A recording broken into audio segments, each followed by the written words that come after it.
హైదరాబాద్ గాజుల రామారంలో దారుణం జరిగింది. కన్న తల్లే కసాయిలా మారింది. ఇద్దరు బిడ్డల్ని పొట్టన పెట్టుకుంది. వేట కొడవలతో నిర్దాక్షిణ్యంగా నరికి చంపింది. ప్రాణాలను కాపాడుకునేందుకు పారిపోతున్న పిల్లల్ని వెంటాడి మరీ గొంతు కోసింది. అనంతరం తాను కూడా ప్రాణాలు తీసుకుంది.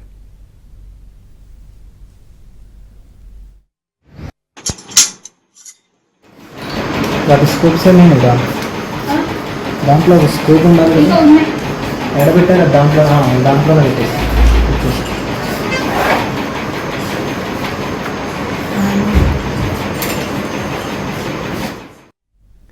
తేజస్విని కొన్నాళ్లుగా కంటి సమస్యతో బాధపడుతోంది. పెద్ద కుమారుడు ఆశిష్ ఊపిరితిత్తుల ఇన్ఫెక్షన్తో ఇబ్బంది పడుతున్నాడు.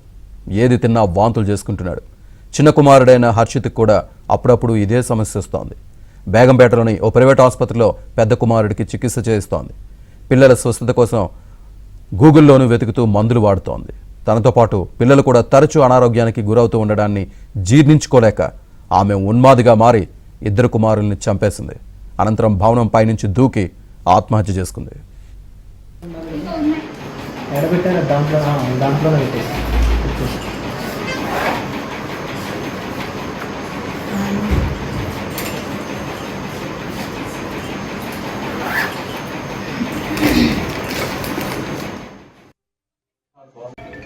జీడిమెట్ల పరిధిలో ఉన్న గాజుల రామారంలో బాలాజీ లేఅవుట్ అనే ప్రాంతంలో ఒక అపార్ట్మెంట్లో ఒక మహిళ 35 సంవత్సరాల మహిళ తన ఇద్దరు పిల్లల్ని కత్తితోటి నరికి చంపి తను కూడా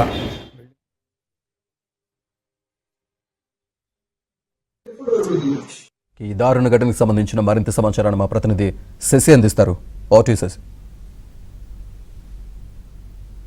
పిల్లలకు చిన్న గాయం అయితేనే తల్లి మనసు చివుక్కుమంటుంది, చలించిపోతుంది. అలాంటిది ఓ తల్లి తన ఇద్దరు పిల్లలను అత్యంత పాశవికంగా హతమార్చి అనంతరం తాను కూడా ఆత్మహత్యకు పాల్పడింది. జీడిమెట్ల పోలీస్ స్టేషన్ పరిధిలోని గాజుల రామారంలో ఈ అత్యంత విషాదకర ఘటన చోటు చేసుకుంది.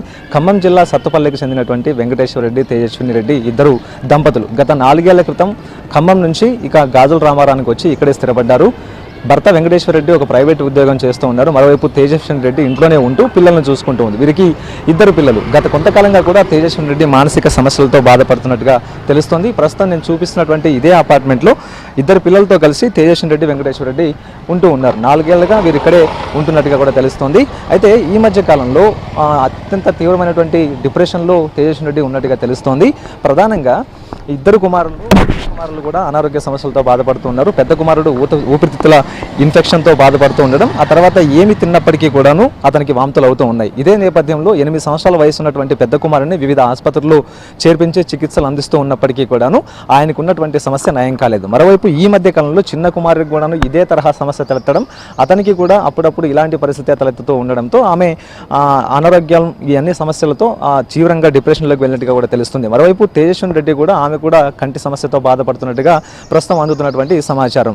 అయితే ఈ పిల్లలకు ఉన్నటువంటి అనారోగ్య సమస్యలకు ఏ మందులు వాడాలి, వారికి ఏం చేస్తే అనారోగ్యం నయం అవుతుందన్న అంశాల గురించి రకరకాలుగా ఆమె గూగుల్ సెర్చ్ చేసేదంటూ కూడా తెలుస్తుంది. మరోవైపు ఆ మందులను కూడా అదే తరహాలోనే గూగుల్ సెర్చ్ ద్వారా చూస్తూ వినియోగిస్తూ పిల్లల అనారోగ్యం గురించి ఎప్పుడు కూడా ఆలోచించేదంటూ కూడా ప్రస్తుతం ఆ సన్నిహితులు, కుటుంబ సభ్యులు చెప్తున్నటువంటి మాట. అయితే రోజులు గడుస్తున్నప్పటికీ కూడాను పిల్లల అనారోగ్యంలో ఎలాంటి మార్పు రాకపోవడం, తర్వాత భర్త కూడాను ఎన్ని అంశాలను లైట్ తీసుకోవడంతో ఆమె డిప్రెషన్లోకి వెళ్ళింది.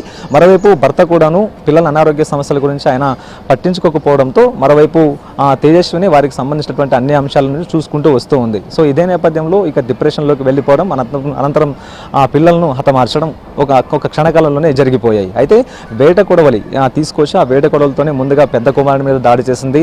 పెద్ద కుమారుడు తల మీద ఒక్కసారిగా దాడి చేయడంతో అక్కడికక్కడే పెద్ద కుమారుడు కుప్పకూలి తీవ్రమైన రక్తస్రావంతో ప్రాణాలు కోల్పోయాడు. అనంతరం చిన్న కుమారుడిని కూడా వేట కొడవలతో దాడి చేసేటటువంటి సమయంలో అతను కూడా తప్పించుకునేటటువంటి ప్రయత్నం చేశాడు. అయినప్పటికీ కూడాను వెంటపడి చిన్న కుమారుని కూడా పట్టుకుని ఆయన మీద కూడా దాడికి దిగింది. సో ఇదే నేపథ్యంలో కొన ప్రాణాలతో ఉండేటటువంటి చిన్న కుమారుని స్థానికంగా ఉండేటటువంటి ఆసుపత్రికి తరలించేటటువంటి ప్రయత్నం చేసినప్పటికీ కూడా ఫలితం లభించలేదు. అప్పటికే తీవ్ర గాయాలు కావడం, మరోవైపు తీవ్రమైనటువంటి రక్తస్రావం కావడంతో చిన్న కుమారుడు కూడా ప్రాణాలు వదిలేడు. అయితే ఇద్దరిని చంపిన తర్వాత తేజస్విని రెడ్డి నేను చూపిస్తున్నటువంటి అపార్ట్మెంట్ 4వ అంతస్తుకు వెళ్ళి ఒక్కసారిగా పైనుంచి కిందకు దూకేసింది. దీంతో ఆమె తలభాగం ఛిద్రం కావడంతో అక్కడికక్కడే ప్రాణాలు కోల్పోయినటువంటి సందర్భం ఉంది. ఇదే విషయంపై పోలీసులు సమాచారం అందుకోవడంతో ఘటనా స్థలికి చేరుకున్నారు. అనంతరం 3 డెడ్ బాడీలను కూడా గాంధీ మార్చిడికి తరలించారు. ప్రస్తుతం గాంధీ మార్చిడిలో ఈ డెడ్ బాడీలకు పోస్ట్ మార్టం జరుగుతోంది. మరి కాసేపట్లో పోస్ట్ మార్టం పూర్తయిన తర్వాత 3 డెడ్ బాడీలను కుటుంబ సభ్యులకు అప్పగించేటటువంటి అవకాశం అయితే ఉంది. సో అసలు తేజస్విని రెడ్డి ఎందుకు చంపాల్సి వచ్చిందనే అంశాల గురించి ఒకవైపు పోలీసులు